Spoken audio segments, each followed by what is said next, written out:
Dans les différentes missions de mon unité, donc la compagnie de la brigade Pietnachka, en 2019, on a travaillé sur le front sud, du côté de Novoazovsk, et sur une position dans le secteur de Sosnovka.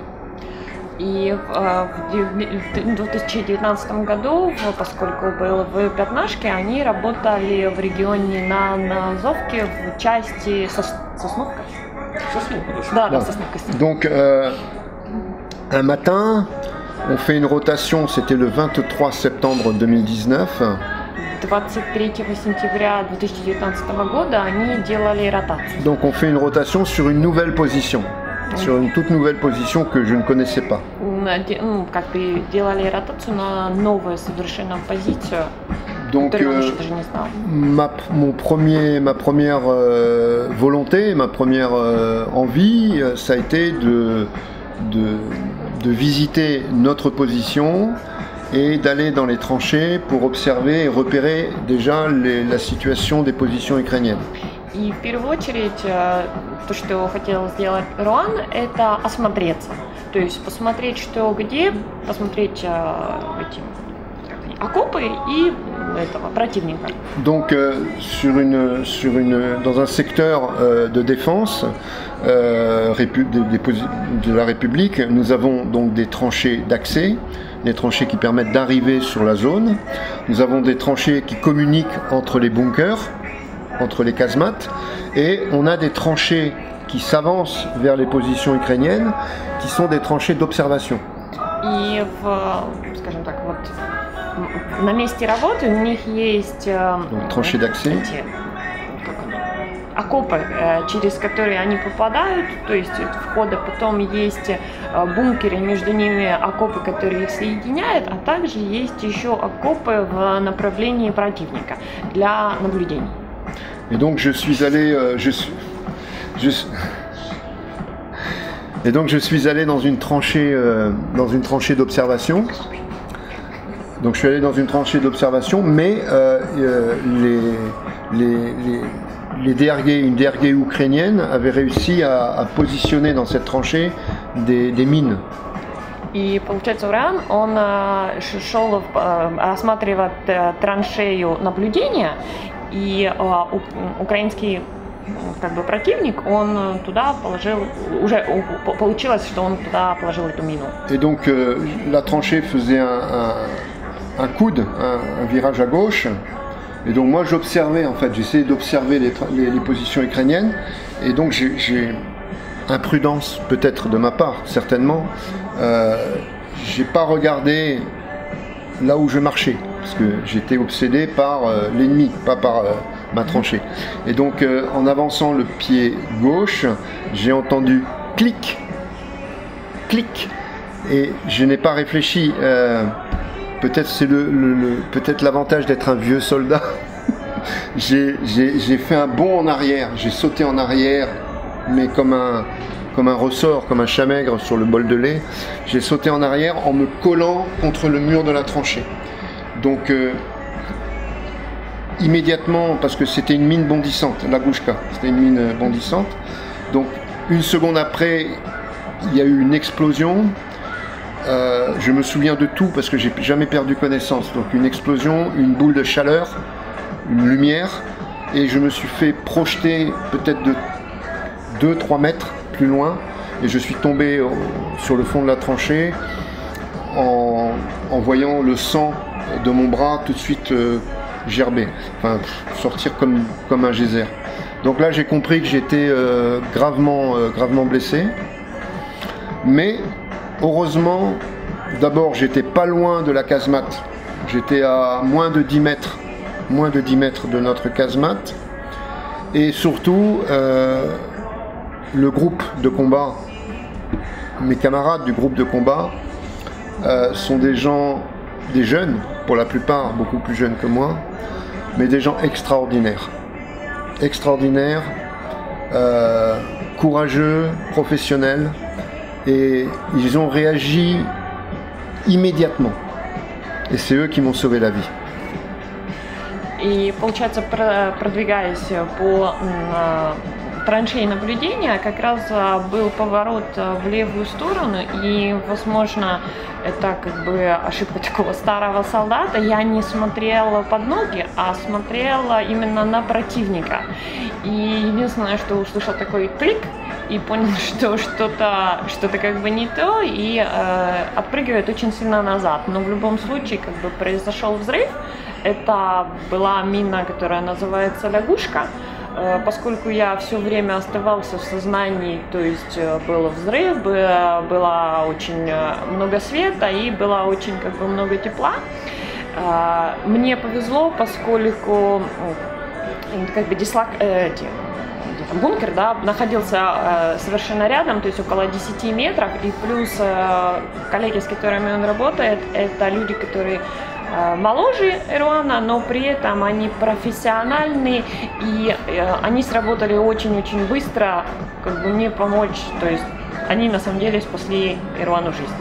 Donc pour c'est la deuxième fois que j'ai été blessé sur le front, et donc j'ai été blessé sur en fait mon côté gauche, donc la jambe gauche, le dos à gauche, le ventre et surtout le bras. Mais j'ai eu dans mon malheur, en fait j'ai eu beaucoup de chance parce que je n'ai pas d'organe vital qui a été touché. Les reins n'ont pas été touchés, voilà, le cœur n'a pas été touché, j'ai eu les poumons de toucher, mais il n'y a pas d'organe vital, donc j'ai pu être évacué. Le passage dans la tranchée, donc les antichocs, les garrots, je pourrais raconter tout ça dans... Le temps paraît très long à ce moment-là. Les secondes défilent comme des minutes, parce que la douleur n'est pas si importante que ça, parce qu'il y a le choc d'abord, donc le corps produit de l'adrénaline, je suppose, donc on est sous le choc de l'explosion, donc on n'a pas vraiment une douleur consciente. On a mal, mais sans pouvoir localiser précisément la douleur. Et ensuite il y a les antichocs, donc il y a les premières médications qui font qu'on est un peu voilà, on est sous narcotique, hein. Mais on se souvient, moi je me souviens de cette évacuation qui m'a paru une éternité, parce que d'abord il a fallu pour mes camarades parcourir la tranchée. Les Ukrainiens commençaient à tirer de nouveau très fort, donc ils ont pris beaucoup de risques pour m'évacuer, hein, mes camarades. Ils ont évacué donc mon pot, j'ai essayé de les aider du mieux que je pouvais, c'est-à-dire garder mon bras contre moi, et après il y a eu le véhicule qui nous attendait et qui ensuite m'a évacué sur Novoazovsk.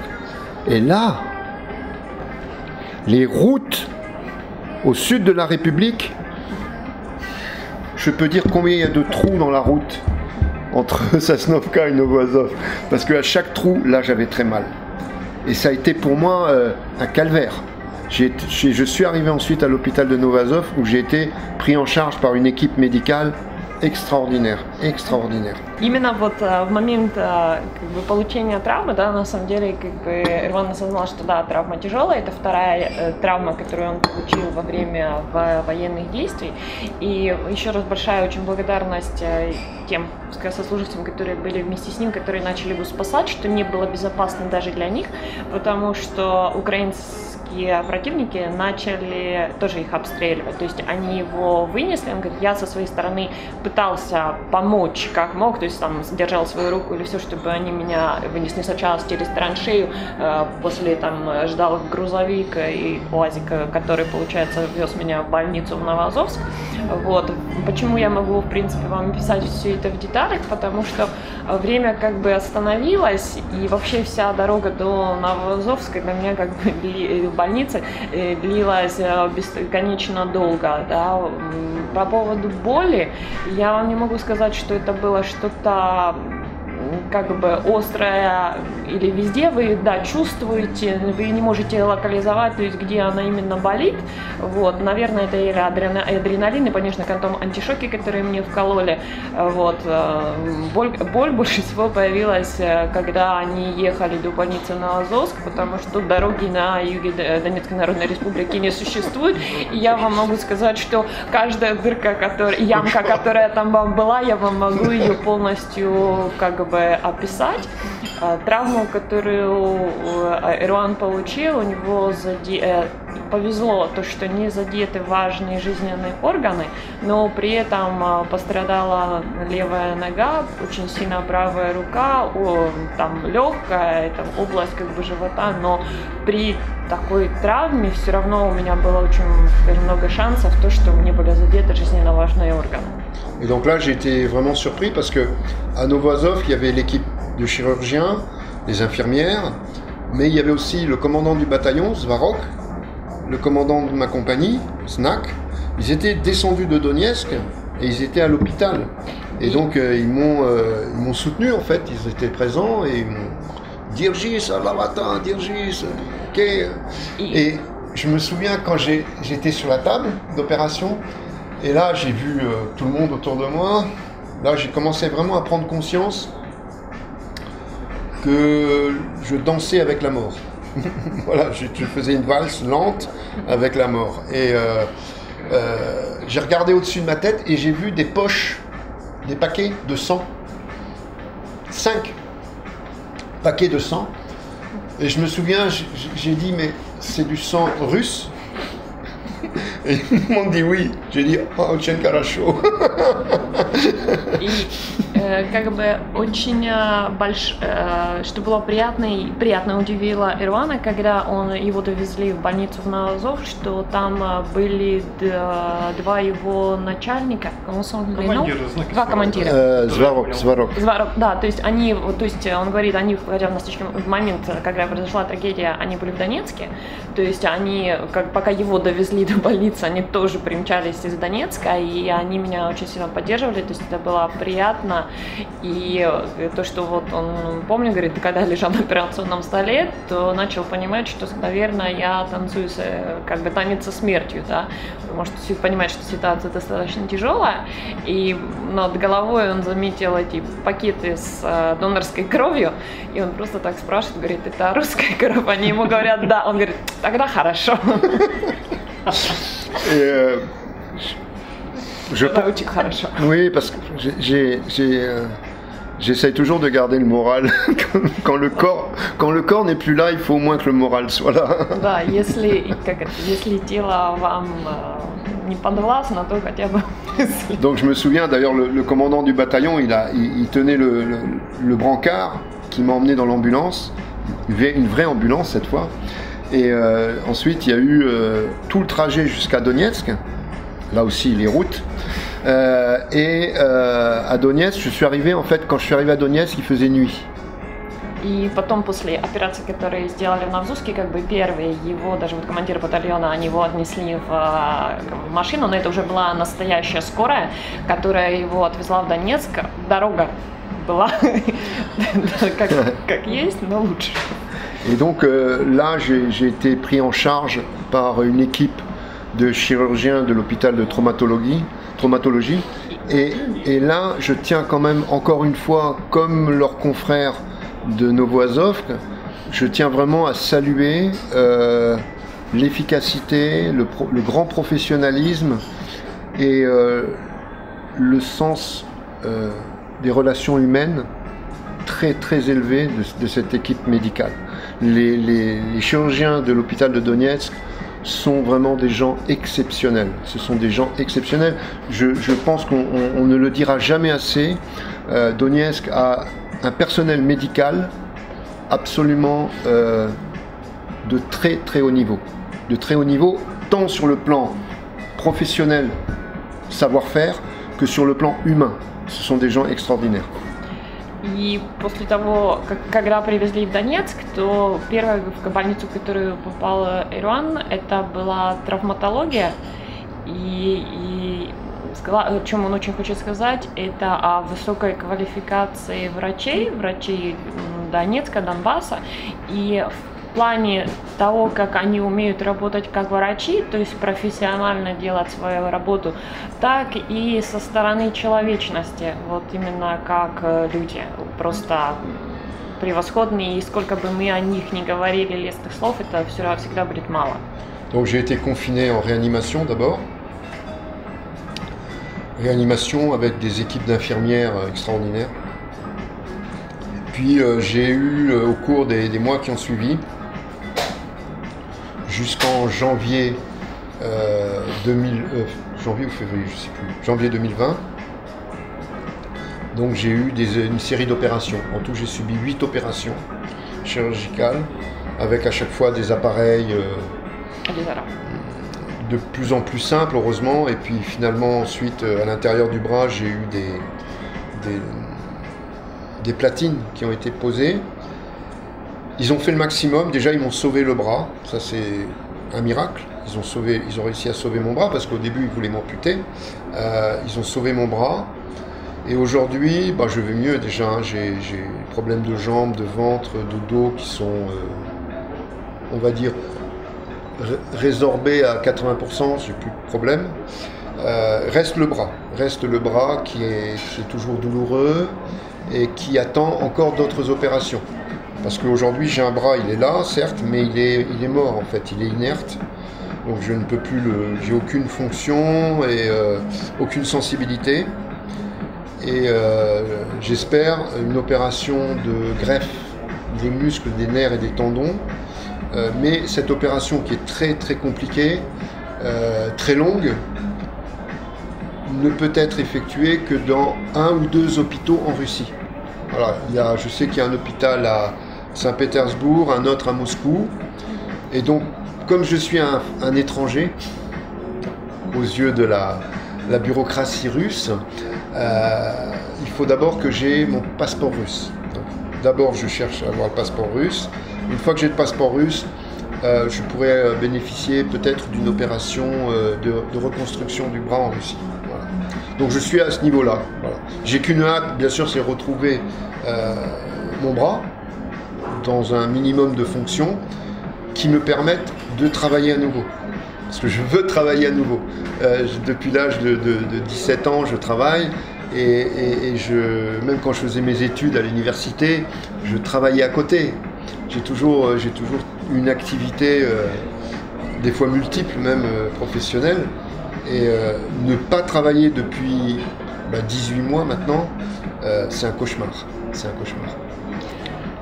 И после, получается, после того, как попал он в травматологию, следовало около 3 месяцев интенсивной терапии, то есть как более 8 операций в ноге, руке, в животе были достаны всякие части, исключая руку, все боли, которые есть в области живота, спины, ноги, они практически на настоящий момент как бы решены. Да, в основном единственное, что в настоящий момент остается еще нужно лечить и серьезно, это рука. Большое спасибо врачам, потому что они мне ее спасли. Она, конечно, сейчас у меня бесчувственное все, но первое было вообще принято решение, что ее полностью ампутируют. Сейчас пока они мне ее сохранили, в руке части костей заменены металлическими как бы пластинками, но у меня нету чувствительности. Операция, которая может пройти, которую я как бы ожидаю, это операция, которая длится, она очень сложная, она длится много времени, когда из ноги вынимаются нервы и сухожилия, вставляются в руку и тем самым оживляют. Но такую операцию производит только всего несколько больниц в Российской Федерации, а из-за, скажем так, бюрократии я сейчас еще иностранец. То есть я в ожидании своего российского паспорта. Я надеюсь, что будет возможность прооперироваться в России.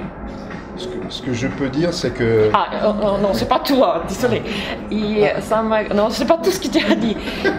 И самое главное, то, что со своих 17 лет, даже когда я учился, я все время работала и что-то делала. То есть сейчас, 18 лет, 18 месяцев я нахожусь на больничном, и как бы это тяжело.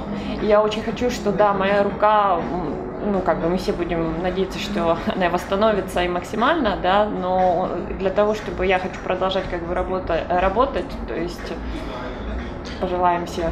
Donc je ne sais pas si je pourrais retourner me battre sur le front, mais j'ai aussi envie de continuer le travail d'information et j'aimerais bien pouvoir intégrer un travail de reportage sur le front. Voilà.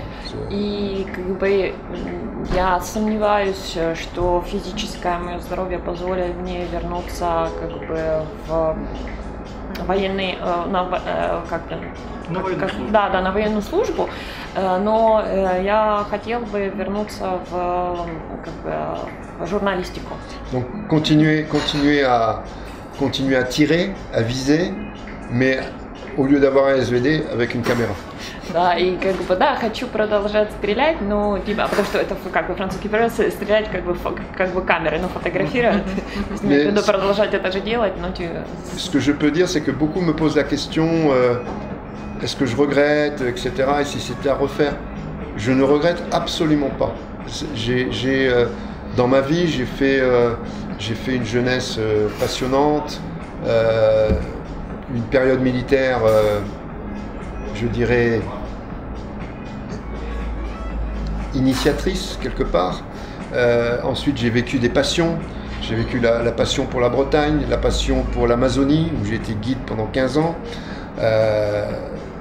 Toutes ces passions, en fait, réunies, additionnées, multipliées, n'arrivent pas à l'intensité que j'ai vécue depuis 6 ans ici, dans le Donbass. Et pourtant, j'ai vu du pays avant. J'ai rencontré des gens, j'ai eu des expériences, je dirais, singulières, pas extraordinaires. J'ai rien fait d'extraordinaire. Mais en intensité d'expérience humaine, c'est ici dans le Donbass que c'est la plus belle expérience pour moi. И, конечно же, люди меня спрашивают, если я сожалею о том, что произошло, или вообще, и как бы нет, у меня нет таких как бы мыслей, потому что у меня было достаточно интересное, хорошее юношество, потом, скажем так, приносящее военная как бы карьера, после чего вы знаете, что я был гидом, то есть я ездил, много видел людей, но попав на Донбасс, как бы яркость, интенсивность человеческих отношений людей, которые я здесь увидел, хотя да, я, возможно, не видел, я видел много, но, возможно, как бы что-то как бы убежало, то здесь меня очень как бы покорили люди. Ну, у вас теперь русская кровь течет. C'est peut-être. Non, mais C'est le sang de Poutine. Hein? Ouais, c'est le sang de voilà. Donc avant je disais que j'étais de nationalité bretonne, de citoyenneté française et d'identité européenne. Раньше я говорил, что я британской национальности, французского гражданства и troisième identité européenne. И идентité, да, как бы, как почему нам идентификация, ну вот civilisation européenne. Ну да, как бы и идентификация, что мы могли определить, что он европеец, да, то есть он европеец с гражданским французским, с культурой британской. Et en fait, le Donbass aujourd'hui m'a offert une quatrième identité, c'est l'identité du cœur. И сейчас то, что у меня есть последнее, как бы то, что мне дал Донбасс, это четвертое мое как бы определение, это идентификация как бы сердца. C'est une belle. Ouais. Mais bon, j'espère que j'ai vis-à-vis de la République et de son avenir quelques inquiétudes, parce que je vois que la guerre continue et que malheureusement, je crois que ici, je pense qu'une guerre, il n'y a que la guerre qui peut arrêter la guerre. И у меня есть немного страх о будущем республики, потому что война до сих пор идет, она не остановилась. И такое как бы правило, что войну может остановить только война.